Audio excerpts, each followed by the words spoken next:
আল্লাহ রাব্বুল আলামিন তাহলে বললেন ইনিল হুকমু ইল্লা লিল্লাহ, সৃষ্টি যার আইন চলবে কার? কথা কয় না। বউ আপনার কথা যদি শুনে চাচাতো ভাইয়ের বউ, এটা কেউ রাখবে? কথা বলেন, বউ এটা যদি কেউ রাখবে? বউ আপনার কথা শুনে চাচাতো ভাইয়ের যেমন বউ রাখবেন না, আল্লাহ রাব্বুল আলামিন বলেন জমিন আমার, আমার জমিনে যদি মানুষের গোলামি করো, তোরে আমি কেমনে ভালোবাসি বল?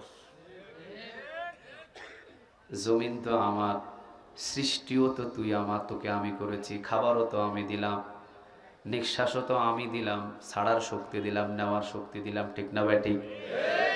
লাহু মা ফিস সামাওয়াতি ওয়া মা ফিল আরদ, আসমান এবং জমিনের ভিতরে যা কিছু আছে সব কিছুর মালিকানা কার?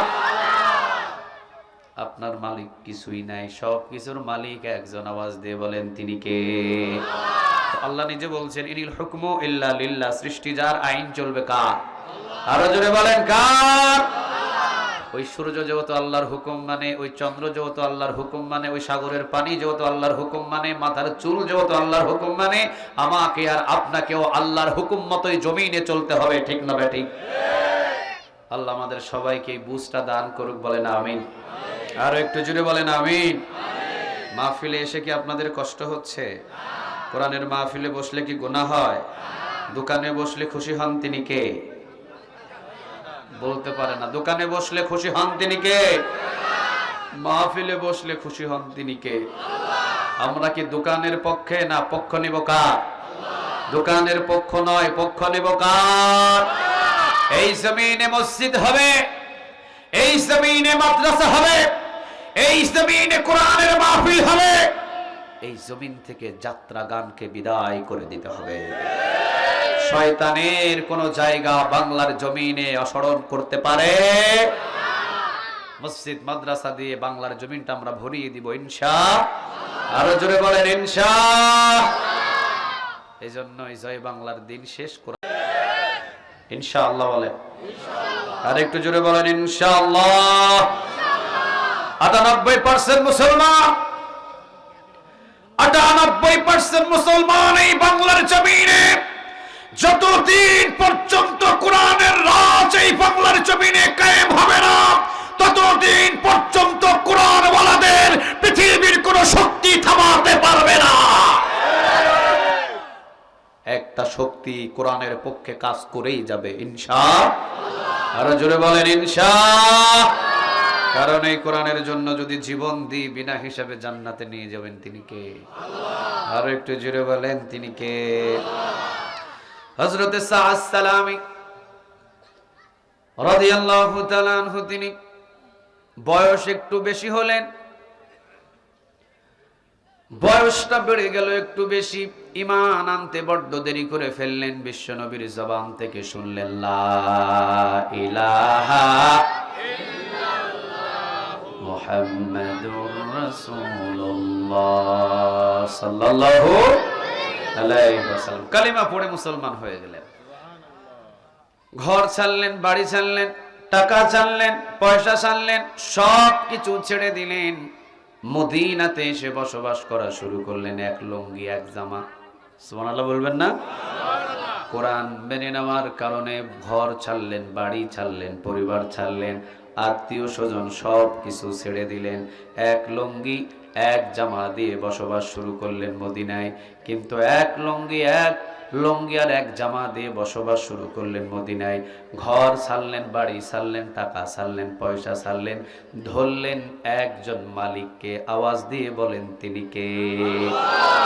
আমরাও দেশ ছাড়ব, আমরাও এলাকা ছেড়ে দেব, আমরাও ঘর ছেড়ে দেব, আমরাও বাড়ি ছেড়ে দেব। খাবার বন্ধ হয়ে গেলে বন্ধ হয়ে যাক, কোনো অসুবিধা নাই, কিন্তু একজনাকে ছাড়তে পারবো না। আওয়াজ দিয়ে বলেন তিনি কে? আল্লাহ আমাদের সবার ঈমানকে কবুল করুন। আর একটু জোরে বলেন আমিন। সাআদ সালামী রাদিয়াল্লাহু তাআলা আনহু পড়ে নিলেন লা ইলাহা ইল্লাল্লাহ মুহাম্মাদুর রাসূলুল্লাহ সাল্লাল্লাহু আলাইহি ওয়াসাল্লাম। মসজিদের এইদিকে ওইদিকে ঘুমিয়ে থাকেন। বিশ্বনবীজি একদিন জবান দিয়ে বয়ান করলেন, সব নবীদের সুন্নাহ তোমরা আদায় করতে চাও? সাহাবীরা বললেন জি চাই। বিশ্ব নবীজি বললেন, সকল নবীদের সুন্নাহ যদি আদায় করতে চাও তাহলে একটি সুন্নাহ হলো সকল নবীরা বিবাহ করেছে। সুবহানাল্লাহ বলেন। বিবাহ করো, পরিপূর্ণ ঈমানের অধিকার হয়ে যাও, আর হাসতে হাসতে আল্লাহর জান্নাতে প্রবেশ করো। সুবহানাল্লাহ।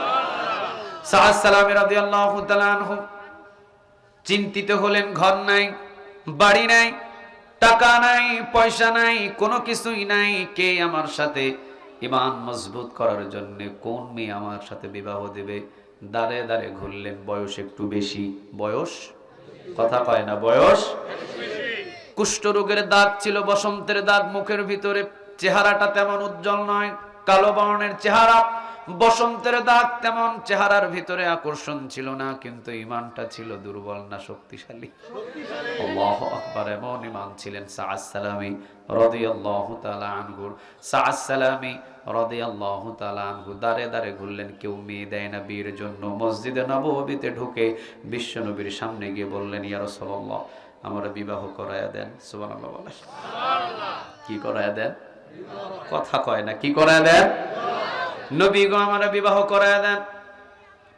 বিশ্ব নবীজি বললেন, বিবাহ করবা? হ্যাঁ নবী, অনেক দেরি হয়েছে, আমার বয়স বেড়ে গেছে, ঈমান আনতে আনতে অনেক বয়স বেড়ে গেছে, চেহারাও সুন্দর নয়, ঈমানটাকে মজবুত করার জন্য আমার বিবাহ করা দরকার। ঈমান যদি মজবুত হয়, সকল নবীর সুন্নাহ যদি আদায় করতে পারি, আপনি বলেছেন হাসতে হাসতে নাকি জান্নাতে যাওয়া যায়, বিবাহ করায়া দেন, বিবাহ করবো আমি।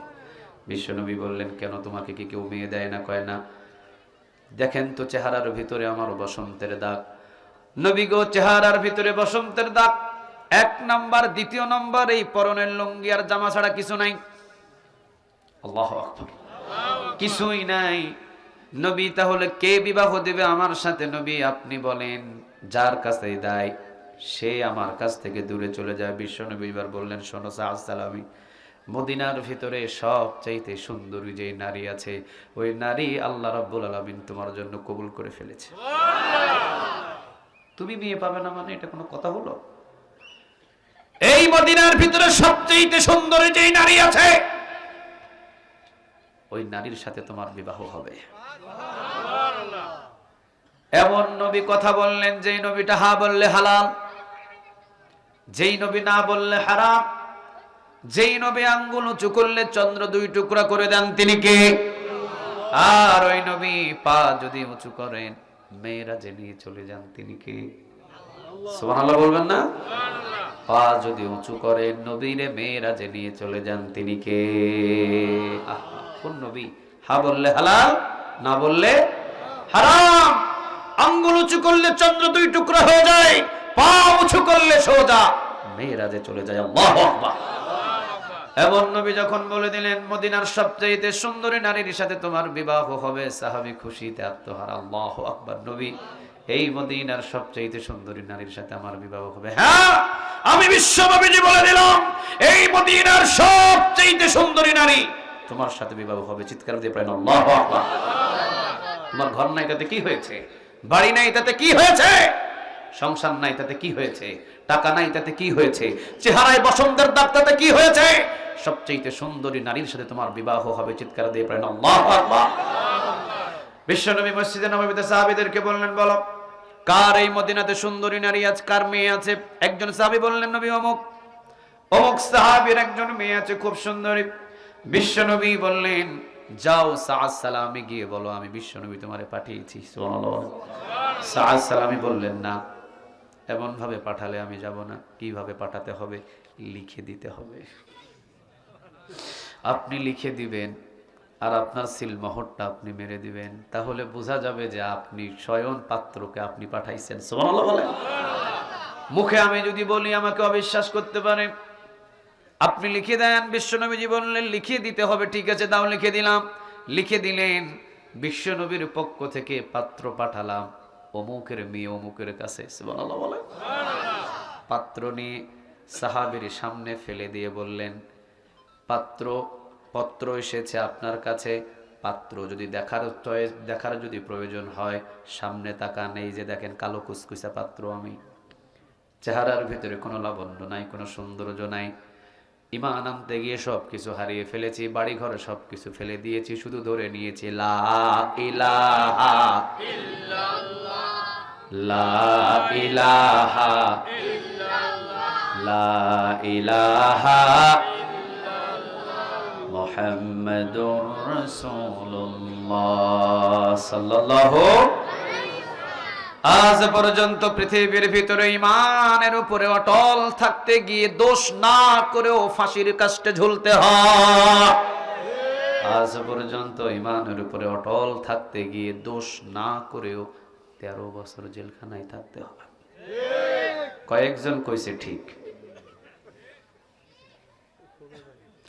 আজ পর্যন্ত বাংলার জমিনে, আজ পর্যন্ত বাংলার জমিনে স্বৈরাচারের বিরুদ্ধে হকের পক্ষে লড়াই করে আবু সাঈদের মতো ব্যক্তিকে জীবন দিয়ে যেতে হয়। এটা জীবন থাকবেই থাকবে ইনশাআল্লাহ। হকের পক্ষে একটা দল থাকবেই থাকবে, কথাটা কার? আরো জোরে বলেন কার? সব হারিয়ে ফেলেছি, বাবা মা ছেলে সন্তান, বাবা মা আত্মীয় স্বজন, এমনকি ঘর বাড়ি যা ছিল সব কিছু আমার নিয়ে নিছে, শুধু একটা কালিমা, সেটা হলো লা ইলাহা ইল্লাল্লাহ, লা ইলাহা ইল্লাল্লাহু মুহাম্মাদুর রাসূলুল্লাহ সাল্লাল্লাহু।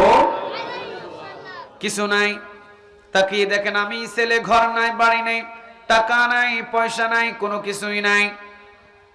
কথা বুঝতেছেন আমার? এগুলো উঠে যায় কে? যাও যাও যাও যাও যাও যাও যাও, হ্যাঁ ঠিক আছে, যাও। ও মাদ্রাসার ছেলে পেলে না, যাও তোমরা যাও, আমার দিকে কাম দেয়। কথা বুঝতেছেন তো আপনারা না?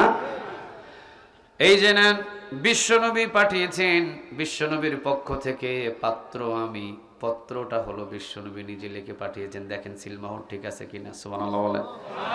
সবকিছু দেখে বলছেন আল্লাহু আকবার, নবীর পাঠানো পাত্র আমার বড় পছন্দ হয়েছে, কিন্তু আমার মেয়ের একটু পছন্দ হওয়ার দরকার আছে না নাই? একটু জিগাই।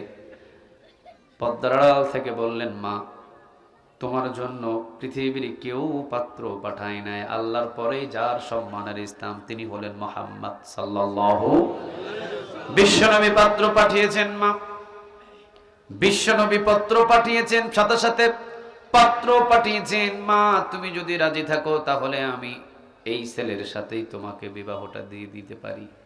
ভিতর থেকে মেয়ে কান্না শুরু করেছে।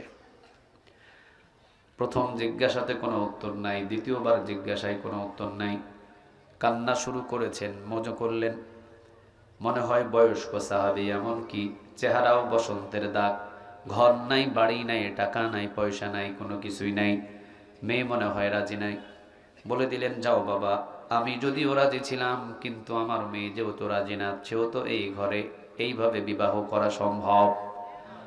রাজি হলাম না, চলে যাও। চলে গেলেন।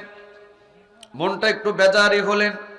পিছন থেকে মেয়ে ডাক দিয়ে বললেন, বাবা ছেলেটা কোথায়? বাবা বললেন, মা আমি মনে করেছি তুমি মনে হয় রাজি নাই, এই জন্য আমি ছেলেকে বিদায় করে দিয়েছি। মেয়ে বলছে, বাবা কি বলেন আপনি? আমি তো রাসূলের পাঠানো যে পাত্র, এই পাত্র আসার খুশিতে আমি কান্না শুরু করেছি, এমন এমন কান্না শুরু করেছি যে কান্নাতে অনেক মানুষ অনেক সময় কথা পর্যন্ত বলতে পারে না, ঠিক না ঠিক? কান্না যখন বেশি শুরু হয়ে যায়, চোখের পানি এমন ভাবে পড়ে, ফুফিয়ে ফুফিয়ে যখন কান্না শুরু করে, নাকের নিঃশ্বাসটা অটোমেটিক বন্ধ হয়, মুখ দিয়ে নিঃশ্বাস নেয় এবং ছাড়ে, কথা আসে না। মেয়েটা বলছে, বাবা বিশ্বনবী আমার জন্য পাত্র পাঠিয়েছে। এই মদিনাতে হাজার হাজার হাজার হাজার সাহাবীর মেয়ে আছে মদিনায়, এই মদিনায় অসংখ্য মেয়ে আছে, যুবতী নারী, কারো কাছে আমার নবী পাত্র পাঠায় নাই। আমার কাছে যে আমার নবী পাত্র পাঠিয়েছে, বিশ্বাস নারী হয়ে জন্ম নেওয়া এর চাইতে বড় পাওয়া আমার কাছে আর কোনো কিছু না। পৃথিবীতে যদি বড় কোনো জিনিস আমি পেয়ে থাকি, পৃথিবীতে যদি বড় কোনো উপহার আমি পেয়ে থাকি, এই জামানায় সবচেয়ে বড় উপহার আমি আমার নবীর পছন্দের পাত্র পেয়েছি। চিৎকার দিয়ে পড়েন আল্লাহু আকবার। এর চাইতে বড় পাওয়া আমার কাছে আর কোনো কিছু হতে পারে। বাবা ছেলেটাকে তাড়াতাড়ি ডাক দেন, পিছন থেকে ডাক দিলেন, সাআদ সালামি ফিরলেন, আসো বাবা, মেয়ে তো রাজি, তুমি চলে আসো। দৌড় দিয়ে আসলেন। মেয়ে ভিতর থেকে কি বলে দেখেন।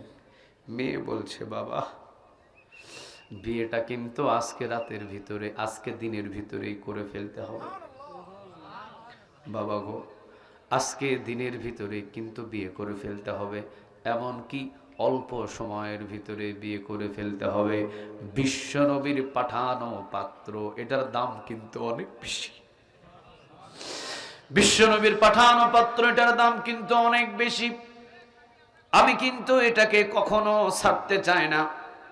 হতে পারে বিশ্বনবীর পাঠানো পাত্র অন্য কোন সাহাবী জামাইকে ভাগায়া ভোগায়া বিয়ে দিয়ে দিতে পারে, তাহলে আমার নসিব থেকে আমার বিশ্বনবীর পাঠানো পাত্র ফসকে যাবে।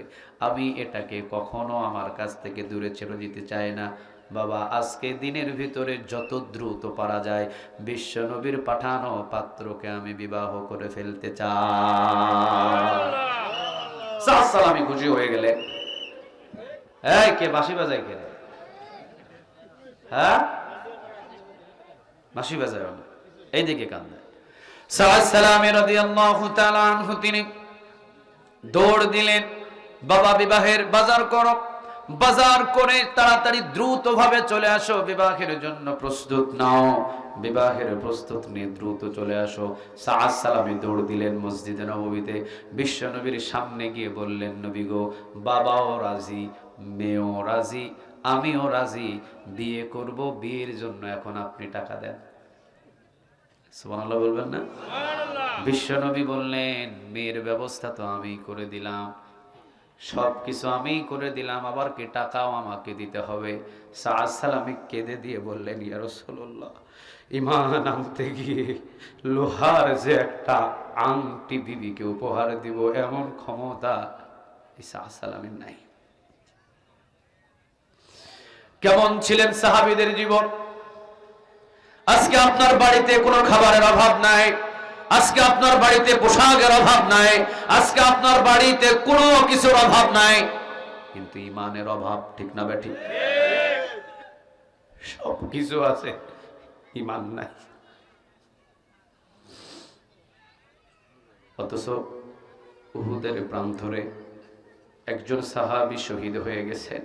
ওই সাহাবীকে দাফন করতে গিয়েছেন, বিশ্বনবীর কাছে এলেন, ইয়া রাসূলুল্লাহ, সব সাহাবীদের কাফনের ব্যবস্থা হলো, একজন সাহাবী লাস্ট ৭০ নম্বর সাহাবীকে দাফন করা হবে, কিন্তু এই সাহাবীকে দাফন করতে গিয়ে কাফন নাই।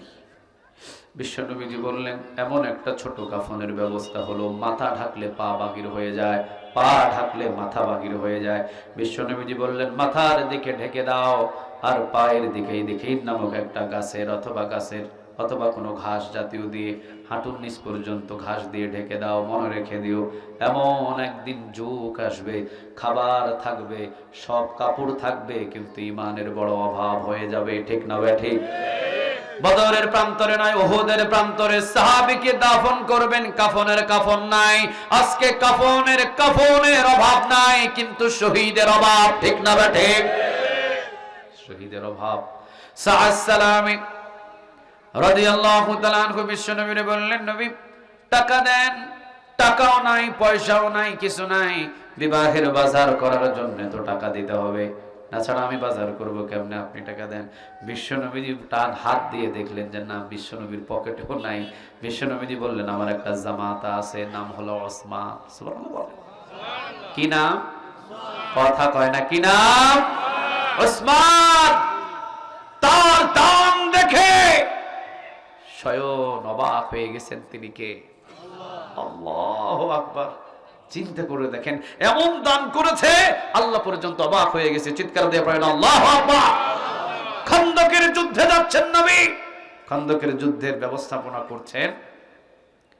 বিশ্বনবীজি ডান দিকে ফিরে বললেন, তোমরা কি দিবা? উসমান ডান দিকে গিয়ে বলছে 100 উট। এবার বিশ্বনবীজি বাম দিকে ঘুরে বলছেন, এই তোমরা কি দিবা? ওসমান দৌড় দিয়ে বাম দিকে গিয়ে হাত তুলা বলে 150 উট। বিশ্বনবী পিছনের দিকে ফিরে বললেন, এই তোমরা কি দিবা? ওসমান পিছনে ফিরে গিয়ে বলে 150 উট। বিশ্বনবী সামনে ফিরে বললেন, এই তোমরা কি দিবা?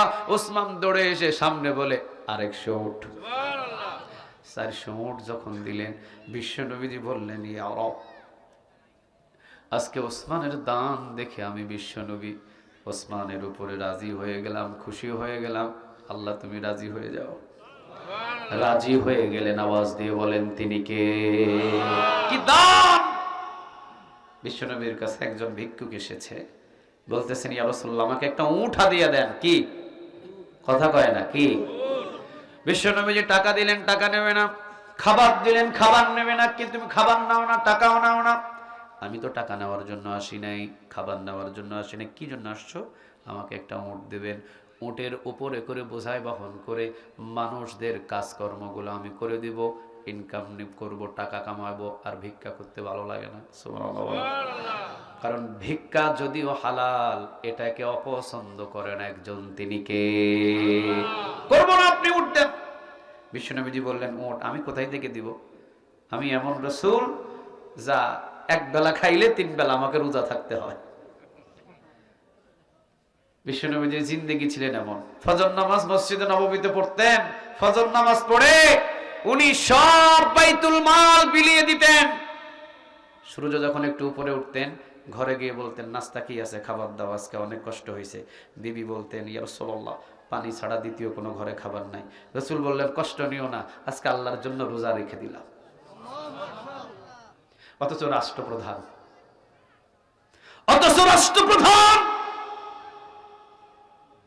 সাড়ে 12 লক্ষ বর্গ মাইলের প্রেসিডেন্ট, তিনি বলছেন খাবার নাই, রোজা রেখে দিলাম। আর আমার বাংলাদেশের 56,000 বর্গ মাইলের প্রধানমন্ত্রীর পিয়ন হয় 500 কোটি টাকার মালিক। কত চুরি হয়েছে আপনি এবারে বুঝেন।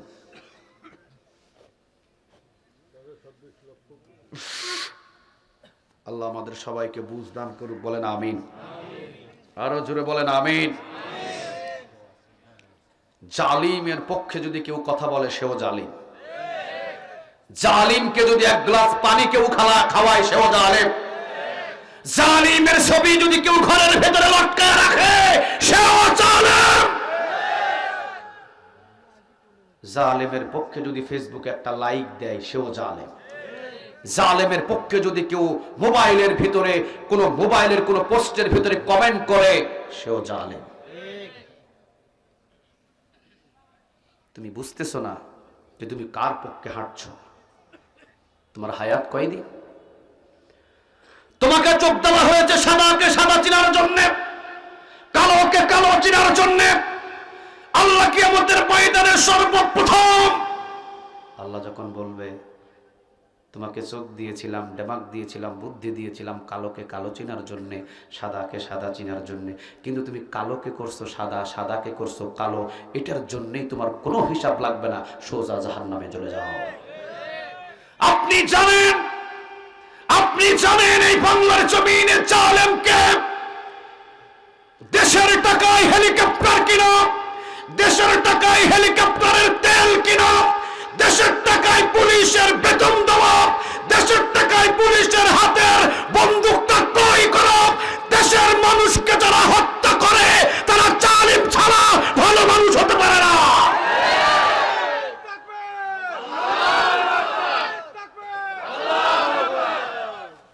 আল্লাহ তুমি কবুল করো। আরো জোরে বলেন আমিন। আমার আগে হুজুর আলোচনা করে গেছেন কয়দিনের দুনিয়া। وكل إنسان ألزمناه طائره في عنقه ونخرج له يوم القيامة كتابا يلقاه منشورا। আজকে সবচেয়ে আমার একটা জিনিস কষ্ট লেগেছে, ছাত্রর নাম দিছে উপরে আর শিক্ষকের নাম দিয়া লাইছে নিচে।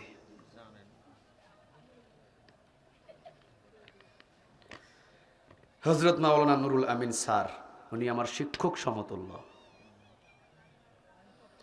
ওনার নাম দিয়ে দিছেন আপনারা নিচে, আর আমার নাম দিছেন কোথায়? উপরে।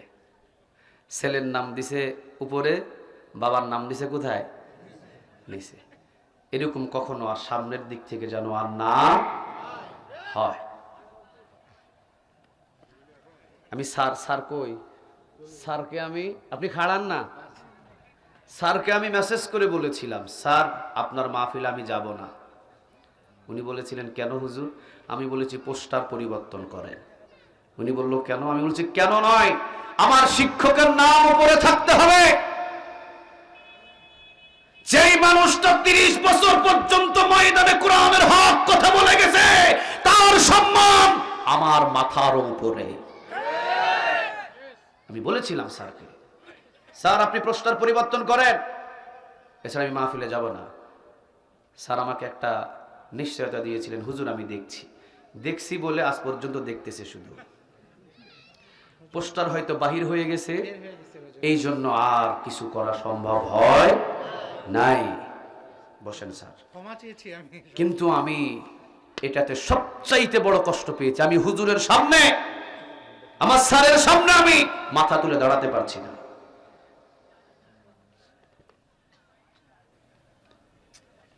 হুজুর যখন কামিল শেষ করেছে, আমার সকল জন্ম হয়েছে। হুজুর 30 বছর কোরআনের ময়দানে তাফসীর করছেন, আমার তখন 7 থেকে 8 বছর বয়স হয়েছে। তাহলে ওনার আলোচনা শুনে আমি বড় হয়েছি না? তাহলে বাপেরে দিয়ে দিছেন নিচে, আর ছেলেরে দিয়ে দিছেন উপরে। আমি হুজুরের কাছে আন্তরিকভাবে দুঃখিত। আমি বলেছি হুজুরকে যে হুজুর এটা সবচাইতে আমি বড় কষ্ট পেয়েছি।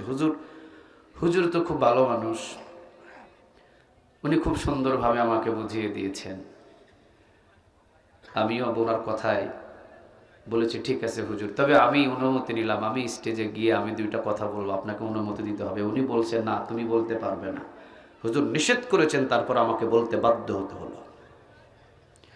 এইরকম যেন আপনারা কখনো কোনোদিন কোন প্রোগ্রামে, সে যত বড়ই হোক, যারা দাওয়াতি ময়দানে সবচাইতে বেশি নির্যাতন সহ্য করেছে, তাদের হক আমরা মাথার উপরে রাখতে চাই, ঠিক না বেঠিক? আল্লাহ সুবহানাহু ওয়া তাআলা আমাদেরকে বুঝ দান করুক, বলেন আমিন। আরো জোরে বলেন আমিন। কোন কথা বলতেছিলাম? হ্যাঁ, বিশ্বনবীর কাছে উঠ চাইলেন, বিশ্বনবীর কাছে বললেন নবী আপনি উঠ দেন। বিশ্বনবী বললেন না, ঘরও নাই, বাড়িও নাই, টাকাও নাই, আমার তো কোনো পয়সাও নাই, উঠ যদি থাকতো আমি তোমারে দিয়ে দিতাম, কিন্তু আমার কাছে উঠ নাই। তবে হ্যাঁ, আমার একজন জামাতা আছে, নাম হলো ওসমান রাদিয়াল্লাহু তাআলা আনহু। সুবহানাল্লাহ বলে। চলে যাও ওসমান রাদিয়াল্লাহু তাআলা আনহুর কাছে। ওসমান রাদিয়াল্লাহু তাআলা আনহুর কাছে যদি যেতে পারো, অবশ্যই উট তিনি তোমাকে হাদিয়া দিবেন। চলে গেলেন সাহাবী, রাস্তায় জিজ্ঞাসা করলেন ওসমান কার নাম? দেখায়া দিলেন ওইটা হলো ওসমান। যাও দূর থেকে দেখায়া দিলেন ওই যে ওসমান, দেখো রোদের ভিতরে দাঁড়িয়ে আছে। কাছে গিয়ে ওসমান রাদিয়াল্লাহু তাআলা আনহুর কাছাকাছি যখন গেলেন, দেখতেছেন ওসমান কিছু তুলা রোদের ভিতরে শুকাতে দিয়েছে, বাতাসে কিছু তুলা উপরের দিকে উড়িয়ে নিয়ে চলে যায়, উনি আবার ওই তুলা লাফায়া লাফায়া ধরে বস্তার ভিতরে রাখেন। ভিক্ষুক চিন্তা করলেন সর্বনাশ, যেই মানুষটা তুলা রোদের ভিতরে শুকায় এবং এই তুলা বাতাসে উঠলে ওই তুলা পর্যন্ত আবার ধরে ধরে বস্তায় রাখে, এত কৃপণ মানুষ কি আমারে উঠ দিবে? কথা বলেন। চলে গেলেন নবীর কাছে, ইয়া রাসূলুল্লাহ ব্যক্তি পরিবর্তন করেন, আর যদি কিছু থাকে আমার কাছে দেন, আমি তারে কিছু দিয়ে আসি। কেন? নবী তুলা রোদের ভিতরে শুকানোর পরে যে মানুষটা তুলা পর্যন্ত উঠতে দেয় না, বাতাসে ওই মানুষটা কিভাবে আমারে উঠ দেবে? বিশ্বনবী মুস্কি হাসি দিয়ে বললেন, আরে না, তুমি ভুল বুঝতেছো, যাও সোজা আমার ওসমানের কাছে গিয়ে সরাসরি বলবা বিশ্বনবী যে পাঠিয়েছেন, উঠ দেন। সুবহানাল্লাহ বলেন। তিনি বললেন ঠিক আছে। দ্বিতীয়বার মনের ভিতরে একটু শক্তি নিয়ে রওনা দিলেন। কাছাকাছি গিয়ে দেখলেন ওসমান রাদিয়াল্লাহু তাআলা আনহুকে সালাম দিয়ে উঠ চাইবেন, এই মুহূর্তে দেখতে পেলেন যে ওসমান রাদিয়াল্লাহু তাআলা আনহু পিঁপড়ার লাইন ধরে ধরে যেই দিকে পিঁপড়ার গর্ত গেছে এই গর্ত খুঁজতেছে। কি খুঁজে? কথা কয় না। কি খুঁজে? গর্ত খুঁজে। পিঁপড়ার গর্ত খুঁজে গর্ত পেলেন। পিঁপড়ার গর্ত পেয়ে গর্তটাকে একটু আলাদা করে নিয়ে গর্তর ভিতরে যে পিঁপড়াগুলো চাল নিয়ে গেছে বস্তা থেকে, এই পিঁপড়ার সব গর্ত থেকে চাল নিয়ে আবার বস্তায় রাখতেছে। আছে এমন কৃপণ মানুষ? কথা কয় না। আছে এমন কৃপণ মানুষ? নাই। কিরে, যেই মানুষ পিঁপড়াকে বিন্দু পরিমাণ চাল খেতে দেয় না, এই মানুষটা আমারে উঠ দেবে কিভাবে? চলে গেছেন রাসূলের কাছে। না ইয়া রাসূলুল্লাহ, কি বলেন? দ্বিতীয় পরীক্ষা তো আরো কঠিন। দ্বিতীয়টা আরো কি কঠিন? প্রথমটা সহজ ছিল, এটা তো আরো কঠিন। হে বেটা তো পিঁপড়াও খাইতে দেয় না, হে বেটা আমারে উঠ দিব। রাসূল একটু ধমক দিয়ে বললেন, সাহাবীরে বাহিক দৃশ্য দেখে কখনো কাউকে কোনদিন কখনো কারো ভিতরটা যাচাই করবে না। যাও এই মুহূর্তে গিয়ে তুমি বলবা রাসূল পাঠিয়েছেন। সালাম, সোজা গেলেন, সালাম দিলেন, বললেন বিশ্বনবী পাঠিয়েছেন। বিশ্বনবী বলেছেন একটা উট আপনার কাছ থেকে হাদিয়া নেওয়ার জন্য। জানি আপনি উট দিতে পারবেন না আমাকে, এই জন্য আমি চলে গেলাম। ওসমান রাদিয়াল্লাহু তাআলা আনহু পিছন থেকে ডাক দিয়ে বললেন, ভাই, করুণ সুরে ডাক দিয়ে বললেন, আমার তো কণ্ঠ ভালো না, এই জন্য ডাক দিতে পারলাম না। ওসমান রাদিয়াল্লাহু তাআলা আনহু ছিলেন বড় লাজুক, কথা বলতেন বড় লজ্জাশীল, বড় কণ্ঠটাকে চিকন করে সুন্দর করে। ওসমান রাদিয়াল্লাহু তাআলা আনহু করুণ সুরে ডাক দিলেন, ভাই। ভাই ডাক দেওয়াতে তিনি কেঁদে ফেললেন। পিছনের দিকে ঘুরে বললেন, জীবনে অনেকে আমাকে ডাক দিয়েছে, কিন্তু আপনার মতো এত মায়া মহব্বত দিয়ে কোনোদিন কেউ ডাকে নাই। আমি গরিব মানুষ, আমি মানুষের কাছে